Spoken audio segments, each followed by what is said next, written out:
Shalom, pemirsa yang kami kasihi dimanapun berada. Kita bertemu kembali dalam diskusi pelajaran sekolah sahabat kita, di mana untuk minggu ini kita sudah tiba kepada pelajaran terakhir untuk triwulan 1 tahun 2024, yaitu pelajaran yang ke-13, yang judulnya adalah Nantikanlah Tuhan.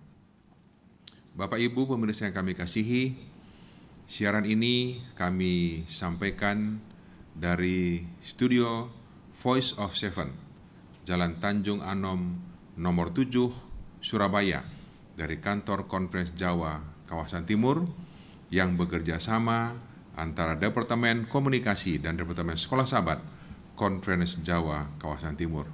Pemirsa yang kami kasihi, kami juga senang bila mana Bapak Ibu semuanya membutuhkan doa atau ingin belajar atau berdiskusi tentang Alkitab.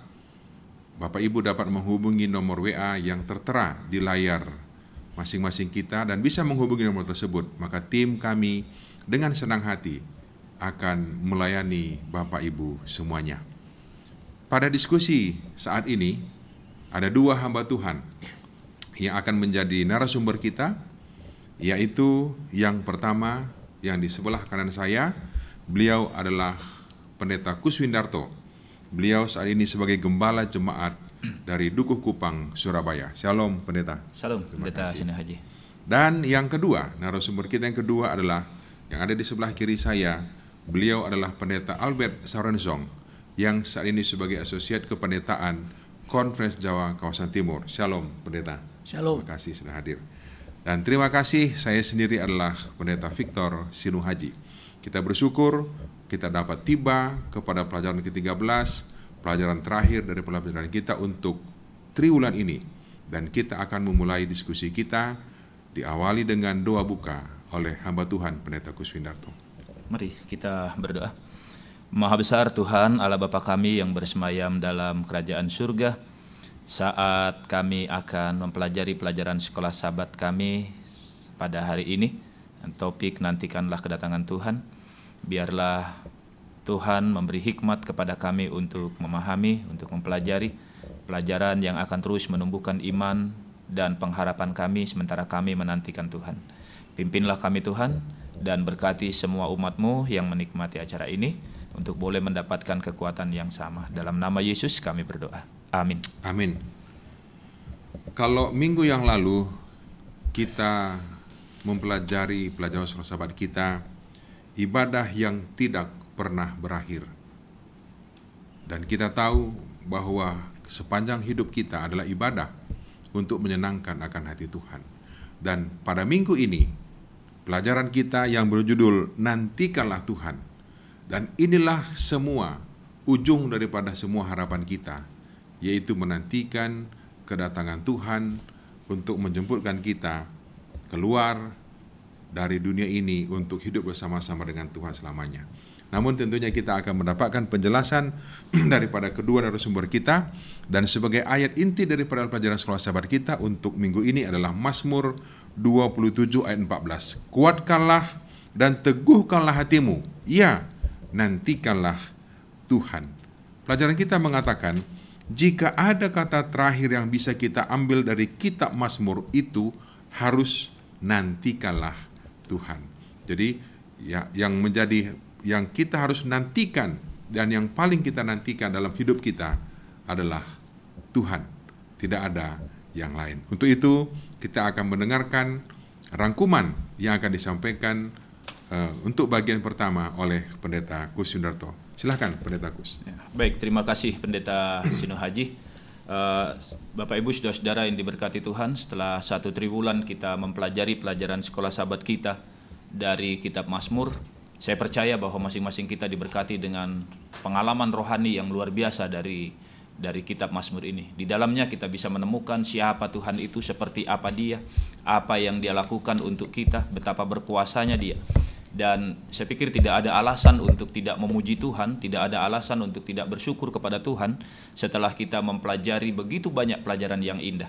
Dan ketika kita tiba pada topik yang terakhir pada hari ini, di pelajaran yang ke-13 tentang nantikanlah Tuhan, kita mendapatkan satu pelajaran juga yang luar biasa, dan saya pikir ini menjadi benar-benar pelajaran untuk kehidupan kita sebagai umat-umat Tuhan yang membawa nama Gereja Masehi Advent hari ke-7.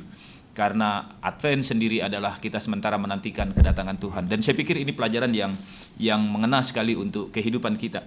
Nah, ketika kita berbicara tentang nantikanlah Tuhan, ayat intinya katakan dengan tegas seperti ini. Nantikanlah Tuhan, kuatkanlah dan teguhkanlah hatimu. Ya, nantikanlah Tuhan. Dan ada banyak ayat-ayat di dalam Alkitab, bukan hanya apa yang dicatat di dalam kitab Wahyu, aku datang segera, kata-kata Yesus yang dikutip oleh Yohanes. Tetapi dari keseluruhan Alkitab kita menemukan ada banyak sekali kata-kata nantikanlah Tuhan. Dan ketika kita berbicara tentang menantikan Tuhan, ternyata Mazmur juga mengungkapkan begitu banyak kata-kata tentang nantikanlah Tuhan. Dan itu juga dibubuhi dengan kata-kata teguhkan hatimu, kuatkan hatimu. Ternyata memang ini mengajak kita untuk mengingat bahwa menunggu itu bukanlah sesuatu yang menyenangkan, menanti itu bukanlah sesuatu yang diharapkan oleh setiap orang, tetapi pada akhirnya kita akan menyadari bahwa selama kita hidup, kita pasti menanti. Apa saja? Mungkin saat ini kita sedang menunggu sesuatu untuk kehidupan kita yang berhubungan dengan kehidupan kita sehari-hari. Toh pada akhirnya kita melihat di dalam Alkitab Abraham menunggu sekian puluh tahun untuk mendapatkan anaknya. Orang-orang Israel di pembuangan menunggu kapan mereka akan kembali ke tanah perjanjian mereka. Mereka juga menunggu kapan datangnya Mesias. Jadi menunggu itu adalah bagian dari kehidupan setiap orang, dan saya percaya masing-masing kita juga hari ini di luar bahwa kita sedang menanti kedatangan Yesus, ada hal lain yang sedang kita tunggu. Nah, apa yang diungkapkan di dalam Mazmur 27, Mazmur 37, kemudian Mazmur 39 yang berbicara tentang menantikan Tuhan, kita menemukan bahwa ini bukan hanya sekedar duduk diam menanti, tetapi di dalamnya kita juga menemukan bahwa sementara menanti, kata-kata teguhkan hatimu, kata-kata kuatkan hatimu, berarti sementara menanti dibutuhkan kesabaran, dibutuhkan ketekunan, dibutuhkan komitmen. Tetapi dari pelajaran ini kita menemukan bahwa kita yang menanti itu tidak akan pernah dipermalukan. Ya, kita yang menanti tidak akan pernah dipermalukan, katanya. Itu kata Alkitab yang luar biasa. Kita menemukan di dalam Alkitab bahwa pada zaman akhir akan datang pengejek-pengejek. Ya, kitab Paulus katakan, Yudas juga katakan, akhir zaman orang-orang datang dengan mengejek. Mana dia yang dinanti-nantikan? Datang-datang, katanya. Orang hari ini mengatakan akan banyak seperti itu. Tetapi pada akhirnya kita melihat kita yang menantikan kedatangan Tuhan itu kita tidak akan pernah kecewa. Dan ketika kita berbicara sebagai gereja yang menantikan Tuhan, sudah lebih dari 180 tahun pekabaran tentang kedatangan Tuhan ini dikumandangkan. Dan kita bersyukur sebagai gereja hari ini kita masih komitmen dengan pengajaran kita, pemberitaan kita bahwa Tuhan akan datang. Kesabaran, ketekunan, kekuatan, komitmen dibutuhkan sementara kita menantikan kedatangan Tuhan. Apakah hanya kita yang menantikan Tuhan? Paulus dengan tegas katakan di dalam Roma pasal 18 ayat Roma 8 ayat yang ke-19, seluruh makhluk pun menantikan. Ya, bukan cuma kita, seluruh makhluk menantikan hari di mana anak-anak Allah itu dinyatakan, hari di mana Yesus juga dinyatakan. Nah, ada beberapa hal yang kita mungkin boleh pelajari sementara kita menantikan Tuhan dalam kehidupan yang penuh dengan pergumulan, dalam kehidupan yang penuh dengan perjuangan, dalam kehidupan yang penuh dengan kepahitan. Sementara menanti kita diajak juga untuk belajar beberapa hal. Di dalam Mazmur 131, pemazmur memberikan satu pelajaran yang penting untuk dipahami. Ya, dikatakan seperti ini, nyanyian ziarah Daud. Tuhan, aku tidak tinggi hati dan tidak memandang dengan sombong. Aku tidak mengejar hal-hal yang terlalu besar atau hal-hal yang berlaku ajaib bagiku. Sesungguhnya aku telah menenangkan dan mendiamkan jiwaku, seperti anak yang disapi berbaring dekat ibunya. Ya, seperti anak yang disapi jiwaku ada di dalam diriku. Berharaplah kepada Tuhan, hai Israel, dari sekarang sampai selama-lamanya. Sementara menanti kedatangan Tuhan, ya, sementara menantikan Tuhan, Mazmur 131 ini memberikan beberapa hal untuk kita renungkan. Yang pertama, bagaimana kita menghilangkan kesombongan. Ya, menghilangkan kesombongan. Saya pikir kita yang memiliki anak yang disapi, maka kita akan melihat kegelisahan. Ya. Anak yang disapi itu akan gelisah, dia ingin selalu dekat dengan ibunya. Kenapa? Sementara disapi dia harus menyingkir. Ada yang tidak boleh, ada yang tidak istilah lainnya lepas susu. Ya, dia tidak mendapatkan susu. Jadi sementara kita menantikan Tuhan, yang pertama katanya aku tidak sombong. Ya. Kita menantikan Tuhan, kita harus menghilangkan kesombongan itu. Kesombongan diri kita. Lalu yang kedua, sementara disapi, perhatikan anak-anak yang disapi, dia selalu ingin dekat dengan ibunya. Ya, dia ingin selalu ada di dalam pelukan ibunya, ada di dalam rangkulan ibunya. Dan ini menggambarkan itu juga dalam hidup kita, sementara kita berjuang untuk meninggalkan kesombongan, kita perlu terus dekat dengan Tuhan. Karena dialah yang akan memberikan kepada kita kekuatan untuk itu, dekat dengan Tuhan. Lalu di bagian yang ketiga, berharap kepada Tuhan. Ya, orang katakan orang yang tidak berharap tidak akan pernah kecewa. Tapi sesungguhnya mereka yang berharap, mereka tidak akan pernah kecewa. Hari-hari ini orang katakan jangan berharap supaya tidak kecewa. Tetapi kita yang berharap untuk menanti Tuhan, kita tidak akan pernah kecewa. Karena dia yang mengatakan itu setia, dia menjanjikannya setia. Mereka yang menantikan Tuhan tidak dipermalukan. Lalu yang berikut, apalagi yang perlu dilakukan sementara kita menantikan Tuhan. Nah, ini hal yang menarik ketika kita membaca di dalam Mazmur 126. Ya, ada beberapa poin yang kita bisa renungkan di sana. Ya. Mereka yang menabur dengan mencucurkan air mata akan menuai dengan sorak-sorai. Orang-orang yang berjalan maju dengan menangis sambil menabur benih pasti pulang dengan sorak-sorak sambil membawa berkas-berkasnya. Martin Luther pernah ditanya, kalau Yesus besok datang, apa yang kamu lakukan? Dia katakan, saya akan tanam pohon hari ini. Artinya sementara kita menantikan kedatangan Tuhan, kita tidak duduk diam. Ada yang kita lakukan, ada yang kita harus kerjakan. Dan pekabaran ini jelas bahwa sementara kita menantikan Tuhan, menantikan kedatangan Tuhan, maka kita tidak dapat berdiam diri. Ya? Kita tidak dapat berdiam diri. Ketika Yesus disinggung soal makanan, dia katakan makananku adalah mengerjakan pekerjaan Bapa yang mengutus aku. Jadi kita tidak dapat berdiam diri, kita perlu bahkan menabur benih sambil bercucur air mata. Diingatkan kepada kita dalam pelajaran ini dari Mazmur 126 disebutkan bahwa di ayat yang keempat, ayat yang ketiga dan ayat 4, Tuhan telah melakukan perkara besar kepada kita, maka kita bersukacita. Pulihkan keadaan kami ya Tuhan seperti memulihkan batang air kering di tanah Negeb. Tanah Negeb di sebelah selatan Yehuda adalah dataran yang paling kering. Tetapi ketika hujan awal dan hujan akhir dan hujan turun itu menjadi daerah yang berlimpah dengan air. Kita tahu bahwa hujan awal dan hujan akhir mengandung satu pelajaran yang luar biasa bagi kita. Hujan awal mempersiapkan tanaman, mempersiapkan musim tanam. Hujan akhir akan menyiapkan musim menuai. Dan itu menunjukkan bahwa walaupun kadangkala pekerjaan yang kita lakukan, kita menghadapi kesulitan, tantangan seperti batang air tanah Negeb ini, ya, yang kering itu, tapi Tuhan akan membuatnya menjadi tempat yang bermata air, tempat yang subur. Kenapa? Hujan awal dan hujan akhir itu mempersiapkan untuk menanam dan menuai.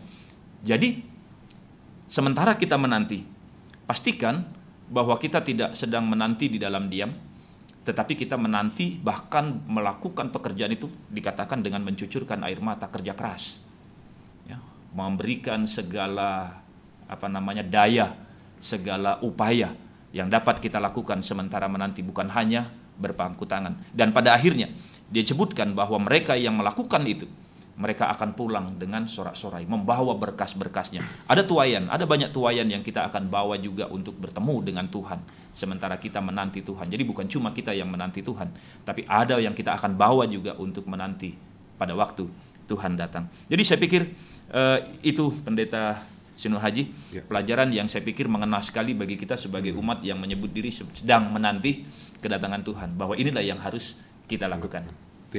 Terima kasih Pendeta Kusindarto. Sebelum saya beralih ke Pendeta Sorensong, begini, menanti ini kan membosankan, kan begitu ya, itu udah jelas. Bukan hanya menantikan Tuhan datang, walaupun sekarang ini banyak kalau orang lagi susah, lagi menderita, lagi berkedukaan, maunya Tuhan itu cepat datang, gitu ya. Pertanyaan saya begini, Pendeta Gus, saya tidak bicara tentang Tuhannya dulu, tapi hal-hal yang kita minta dari Tuhan, seperti Abraham tadi kan, Tuhan menjanjikan anak, dan dia tidak tahu kapan waktunya. Tuhan tidak katakan sekian tahun, tunggu saja, kan begitu kan, walaupun dalam keadaan tidak mungkin sekalipun. Sekarang bagaimana kita sebagai umat Tuhan ini, orang Kristen, Advent contohnya, menantikan janji Tuhan kepada kita dalam kehidupan kita, atau doa-doa, menantikan permohonan doa-doa kita kepada Tuhan. Dan kadang-kadang itu bisa saja kita dapat dan tidak. Kira-kira gimana? Ya, saya melihat apa yang dikatakan, kalau tidak salah di dalam kitab Yeremia maupun kitab Ratapan. Yeremia mengatakan seperti adalah baik menanti dengan diam pertolongan Tuhan. Jadi kita melihat Abraham begitu lama dia menunggu. Tetapi apakah dia terus mengeluh kepada Tuhan? Apakah dia mempertanyakan itu kepada Tuhan? Tidak. Jadi itu sebabnya juga dalam pelajaran kita ini, kata-kata nantikan Tuhan itu tidak hanya kata-kata nantikan Tuhan, tapi teguhkan hatimu, kuatkan hatimu. Ada komitmen, ada kepercayaan. Dan saya pikir juga penting bagi kita untuk mengingat ini, bahwa ketika kita menanti, kita tidak hanya menanti di dalam diam, kita hanya berdoa sekali, kemudian Tuhan berikan, tapi kemudian kita tidak meminta lagi, kita hanya menunggu kapan diberikan. Tetapi kalau kita terus meminta, hari ini kita meminta, besok kita meminta, lusa kita meminta, kita akan lupa kapan kita memulai meminta, dan kita akan tiba-tiba saja kita akan mengetahui. Tidak heran ketika Mazmur 126 ini katakan, ketika Tuhan memulihkan, keadaan kita itu seperti orang mimpi. Ketika kita mendapatkan, maka kita lupa, sebenarnya kita sudah lama meminta itu. Sebenarnya kita sudah lama meminta itu, tapi ketika kita tekun melakukannya. Jadi apa yang harus kita lakukan? Yang pertama, nantikan dengan diam, tanpa komplain, tanpa mengeluh, ya, berkepanjangan kepada Tuhan, tapi lakukan saja juga, meminta kepada Tuhan. Serahkan kepada Tuhan. Serahkan kepada Tuhan. Terima kasih Pendeta Gus. Pemirsa yang kami kasihi, kita akan menekan lagi ulasan atau rangkuman untuk memperlengkapi pelajaran kita pada minggu ini yang akan ditambahkan oleh Pendeta Sorensong. Kami berikan kesempatan kepada Pendeta. Silakan Pendeta. Ya. Pemirsa sekalian, ini pelajaran yang sangat menarik karena sudah memasuki bagian akhir. Ya, pelajaran terakhir. Artinya memasuki bagian akhir ini klimaks dari pelajaran kita selama 1 kuartal ini. Dan inilah yang sementara kita tunggu-tunggu. Bahwa semua janji-janji Tuhan di dalam Alkitab itu yang kita nantikan, klimaksnya adalah pada saat Dia datang. Itu klimaksnya. Karena itulah yang akan mengakhiri segala-galanya dan kemudian memulaikan satu kehidupan yang berbeda, kehidupan yang baru untuk selama-lamanya. Nah, namun kita sekarang masih di dunia. Dalam menanti ini sesuatu yang seperti disampaikan tadi, itu sesuatu yang membosankan. Tetapi akan menjadi sesuatu yang menyenangkan apabila kita menanti dalam konteks yang Tuhan inginkan. Nah, salah satunya bahwa kita menanti dalam perhentian Sabat. Di dalam Mazmur 92, ini Mazmur 92 ini adalah Mazmur yang dinyanyikan atau yang dilantunkan atau mereka sampaikan itu setiap Sabat. Apa isi dari Mazmur 92? Ada 2 hal penting yang kalau kita lihat di situ yang selalu disebutkan, kita baik memuji Tuhan karena apa? Ada 2 hal. Yang pertama, Mazmur itu mau katakan kepada kita, kita puji Tuhan dan itu adalah suatu hal yang baik karena Dia adalah pencipta alam semesta. Dia tinggal di tempat yang tinggi sebagai pencipta, tetapi dia peduli dengan kita, dekat dengan kita, dengan semua persoalan hidup kita. Dia adalah Allah yang maha hebat, maha perkasa, tetapi dia adalah Allah yang peduli dengan keadaan kita. Lalu yang kedua yang mau disampaikan kepada kita oleh pemazmur, kenapa kita puji Tuhan itu baik, dan setiap sabat mereka menyanyikan ini oleh karena mereka mengetahui Allah yang memberikan kepada mereka pertolongan dan kemenangan dalam menghadapi musuh dan kejahatan. Dan itu terbukti dalam perjalanan hidup dari orang Israel. Bagaimana mereka meninggalkan perbudakan, lalu kemudian datang ke tempat di tanah perjanjian, mereka lepas dari musuh yang jahat, dari perbudakan, lalu mereka beribadah kepada Tuhan. Dan sabat itu mengingatkan dua hal ini. Ialah yang pertama, ketika kita memelihara sabat yang kudus itu, kita diingatkan bahwa kita itu memiliki Allah yang maha pencipta. Dia yang memiliki segala-galanya dan dia peduli kepada kita. Kemudian yang kedua, konsepnya adalah pada waktu mereka keluar dari tanah Mesir, lalu kemudian Tuhan menyampaikan kepada mereka hukum tentang pemeliharaan hari Sabat. Dia bilang 6 hari lamanya hendaklah kamu bekerja, tapi hari yang ke-7 hari Sabat Tuhan Allah. Pada hari itu jangan kamu bekerja, baik kamu, anakmu laki-laki, anakmu, hambamu, dan ada kata hamba itu disebutkan di situ. Nah, kenapa dia menyebutkan itu? Untuk mengingatkan kepada mereka. Jadi ketika mereka memelihara sabat yang kudus, mereka harus tahu mereka itu adalah umat yang dibebaskan dari perhambaan Mesir.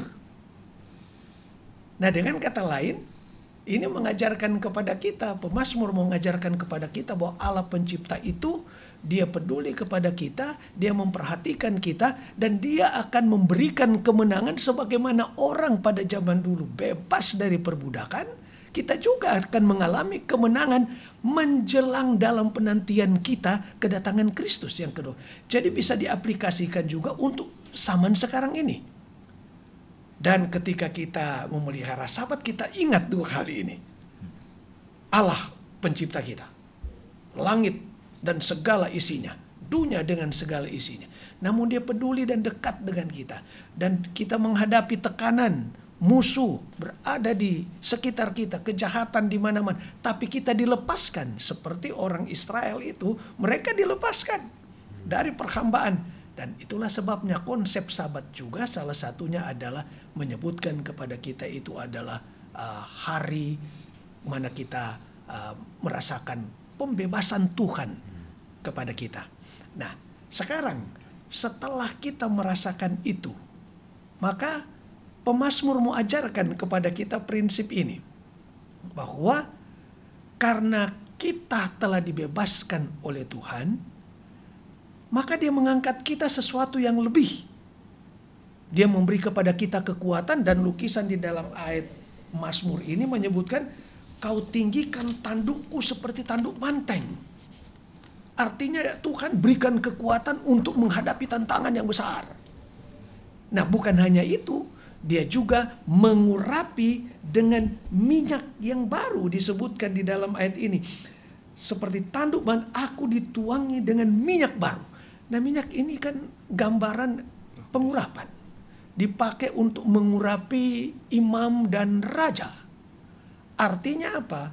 Bahwa kita ini disendirikan sebagai sesuatu yang khusus untuk menyampaikan sesuatu yang istimewa kepada dunia. Nah, sabat itu juga adalah hari yang kudus, yang Tuhan kuduskan kepada kita, diasingkan untuk kita berhubungan erat dengan Tuhan. Jadi konsep juga di sini adalah konsep pengudusan kepada kita. Jadi sementara kita menanti kedatangan Kristus, maka ada konsep pengudusan kepada kita juga. Bahwa sabat itu mengingatkan, kita harus hidup kudus. hidup di hadapan Tuhan, dan ketika kita dikuduskan atau diasingkan, tentu dengan maksud tertentu. Bukan diasingkan untuk diam-diam saja, tetapi kita diasingkan untuk melakukan perkara-perkara yang besar yang telah Tuhan sampaikan kepada kita. Dan itu harus kita sampaikan kepada dunia.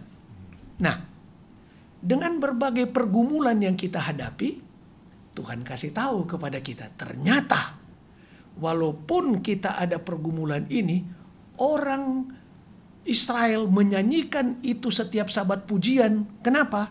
Karena dia sebutkan, kalau kita baca dalam ayat 13 sampai ayatnya yang ke-16, menyebutkan orang benar akan bertunas seperti pohon korma, akan tumbuh subur seperti pohon aras di Lebanon. Pohon korma itu hidup di tanah yang gersang.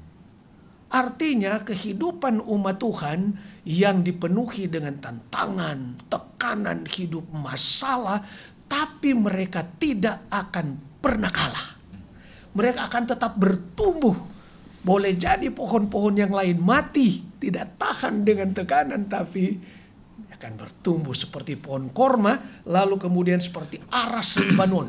Nah, aras Lebanon ini dia akan bertumbuh tinggi, kemudian cabang-cabangnya, daun-daunnya akan melebar menjadi tempat perlindungan orang atau binatang-binatang yang dalam keadaan kepanasan.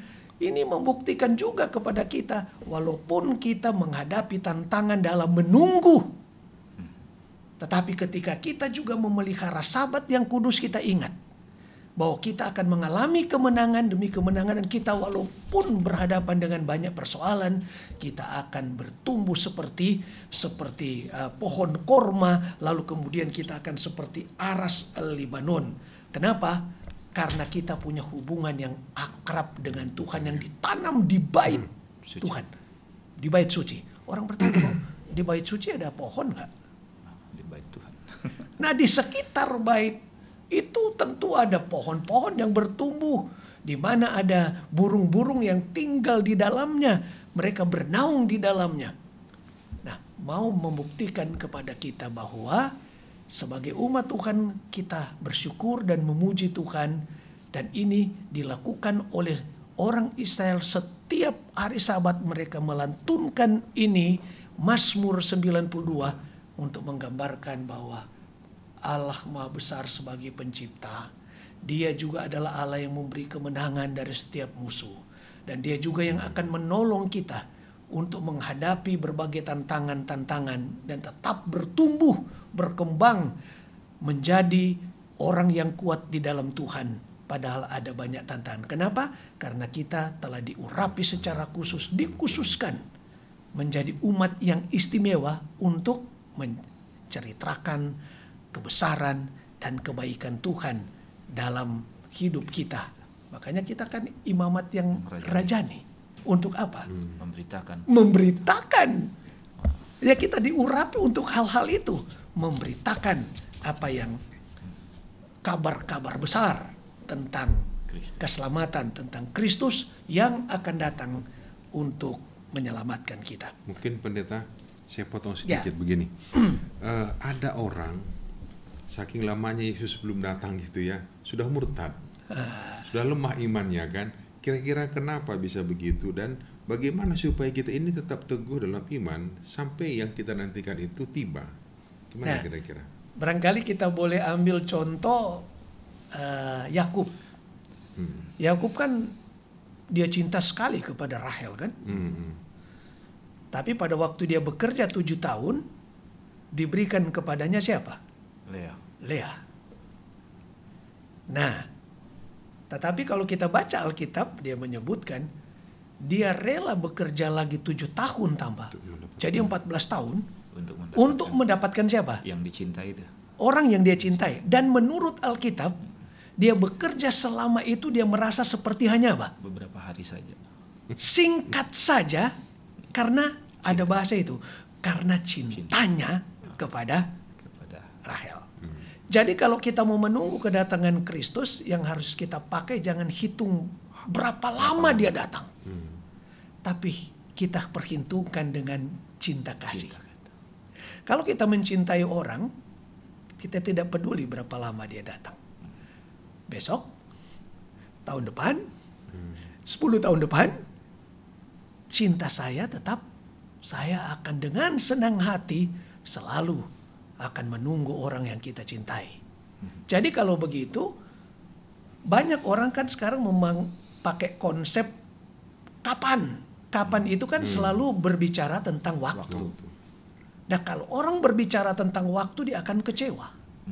Karena dari dulu, kita saja teman-teman pendeta kan, sudah berapa puluh kali, ratusan kali kita berkhotbah tentang kedatangan Kristus.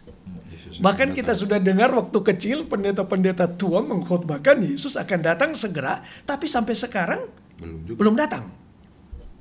Apakah salah khotbahnya?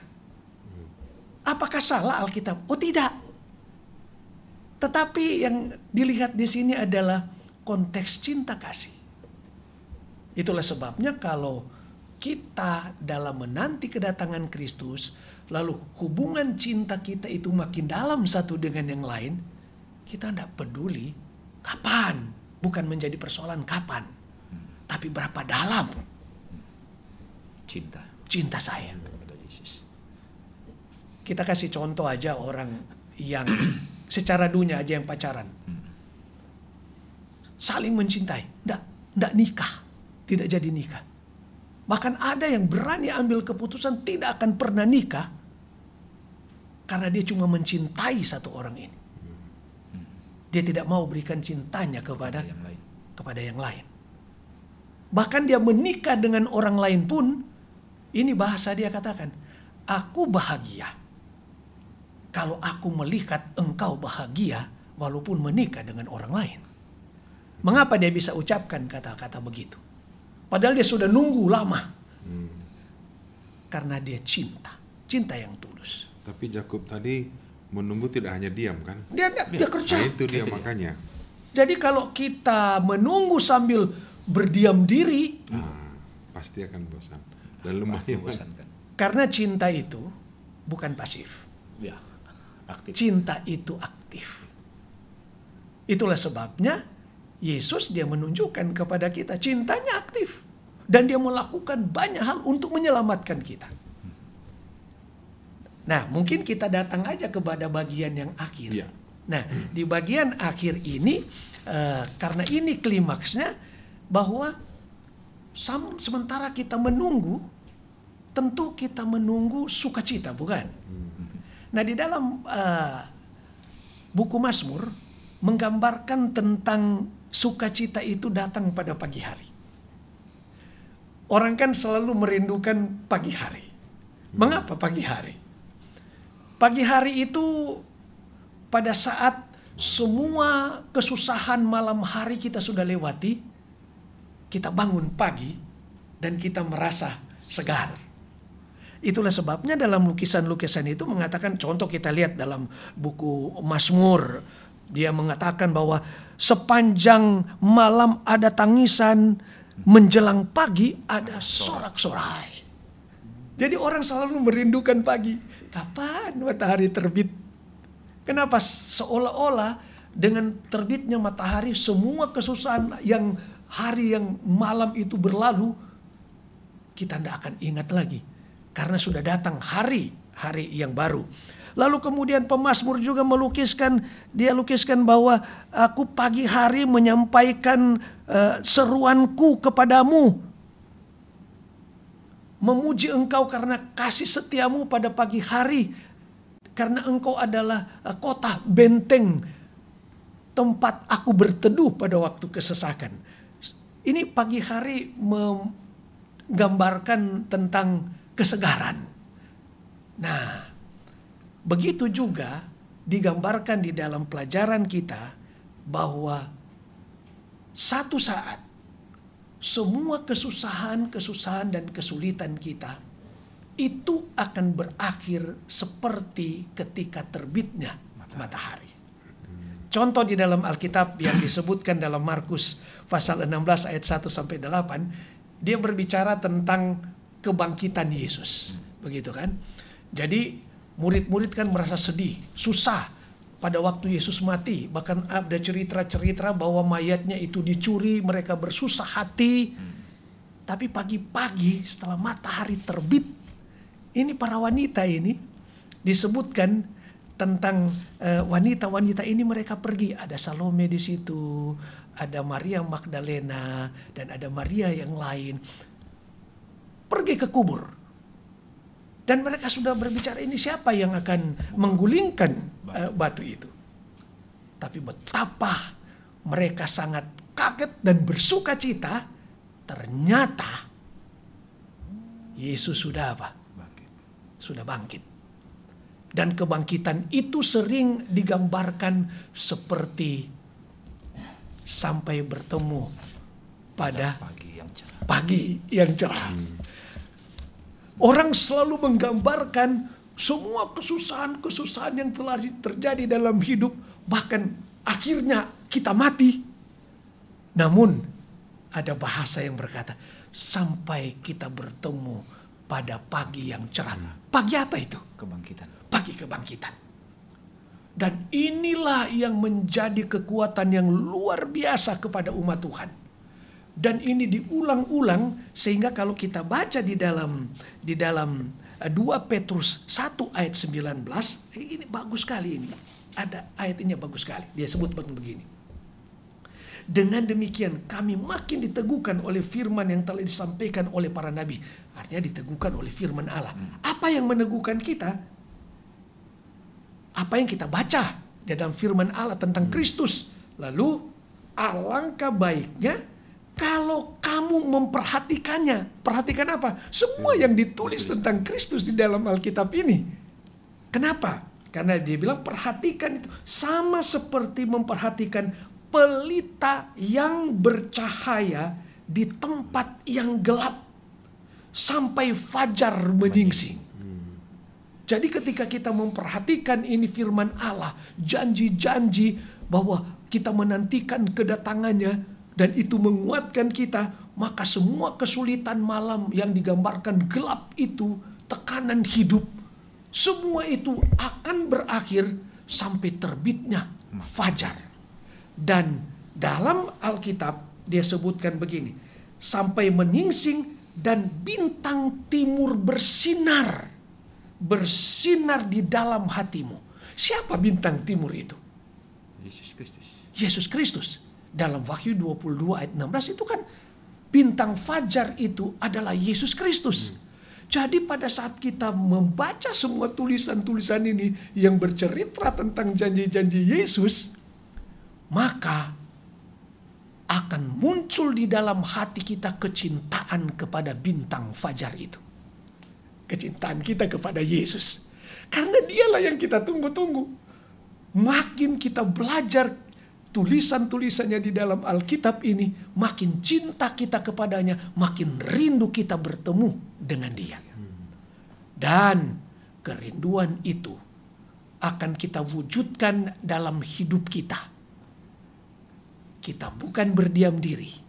Seperti murid-murid, pada waktu mereka berpisah dari Yesus, kita akan menemukan bahwa mereka ternyata tidak menjadi kecewa. Walaupun Yesus tidak sebutkan kapan dia akan datang.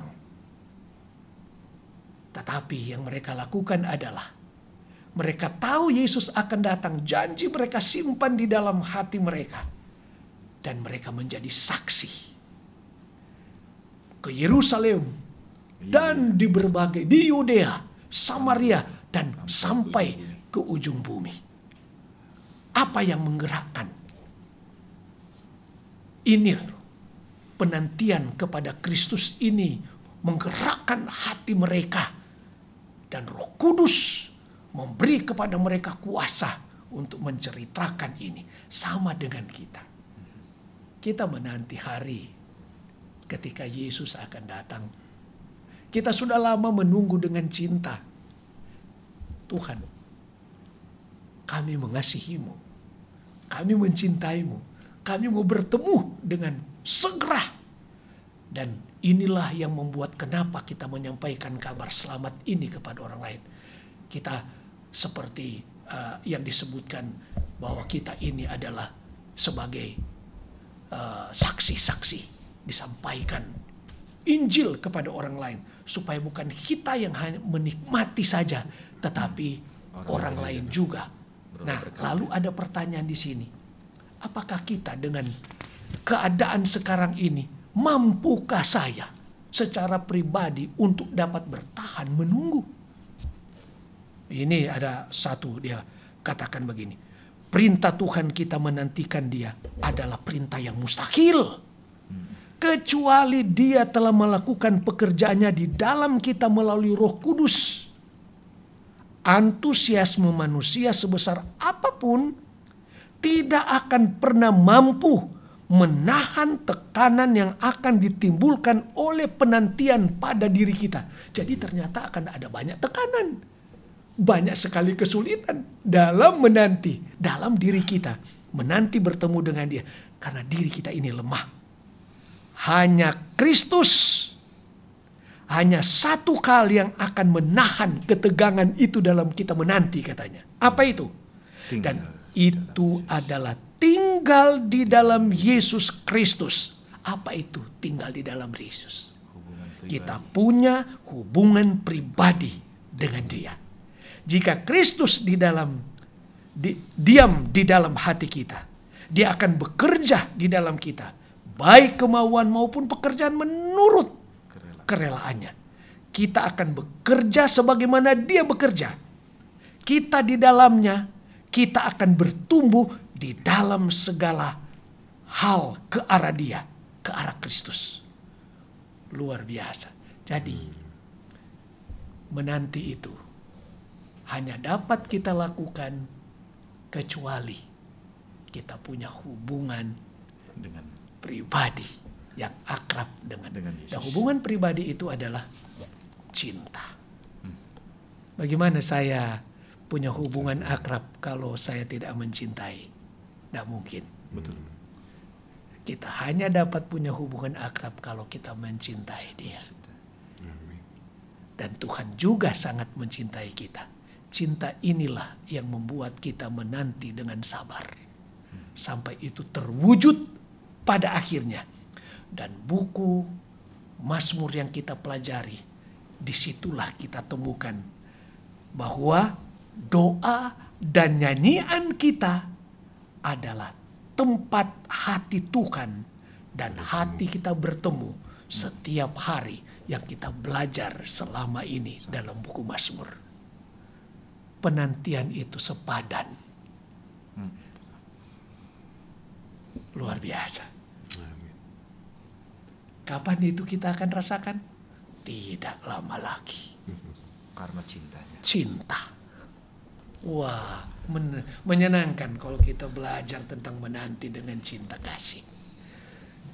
Kira-kira begitu. Oke. Terima kasih Pendeta Sorensong atas penjelasan yang sangat baik untuk pelajaran kita.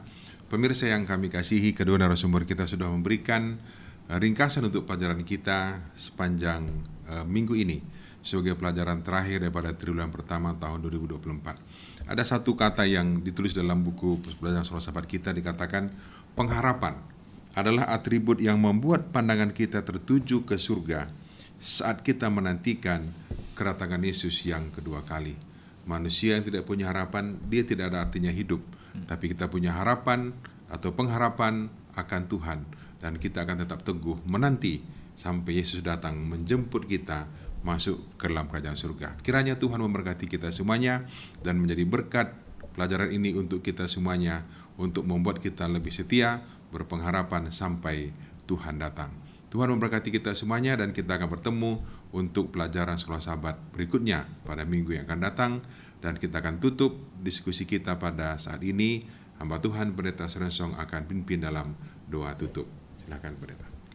Bapa di sorga, kami berterima kasih dengan pelajaran Sekolah Sahabat ini yang membuka pikiran kami, hati kami, bahwa sesungguhnya penantian kami kepada Tuhan tidak sia-sia. Harapan untuk bertemu dengan Tuhan akan segera terwujud, dan itu menjadi sukacita yang tidak dapat dilukiskan dengan kata-kata. Kami menyadari ya Tuhan, bahwa dalam penantian ini akan begitu banyak tantangan, cobaan, pergumulan, kesulitan hidup. Dan secara pribadi kami tidak sanggup untuk menahannya.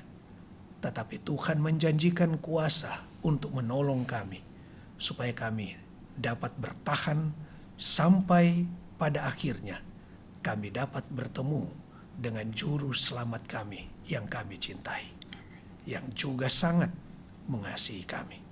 Terima kasih Tuhan, karena Engkau menanamkan cinta kasih di hati kami untuk menanti kedatangan-Mu.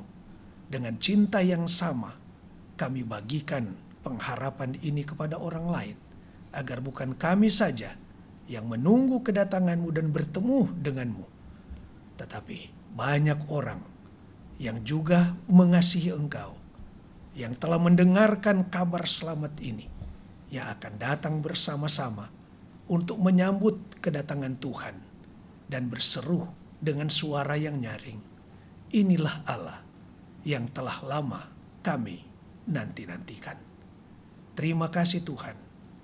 Kiranya Roh Kudus akan terus menolong kami, supaya kami selalu tetap berdiri teguh, setia dalam menanti kedatangan Tuhan, sampai kami bertemu pada hari yang mulia itu.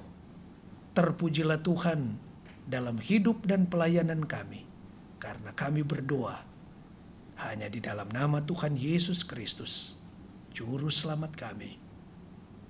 Amin. Amin. Amin. Terima kasih pemirsa. Sampai bertemu lagi. Tuhan memberkati kita semuanya. Amin. Amin.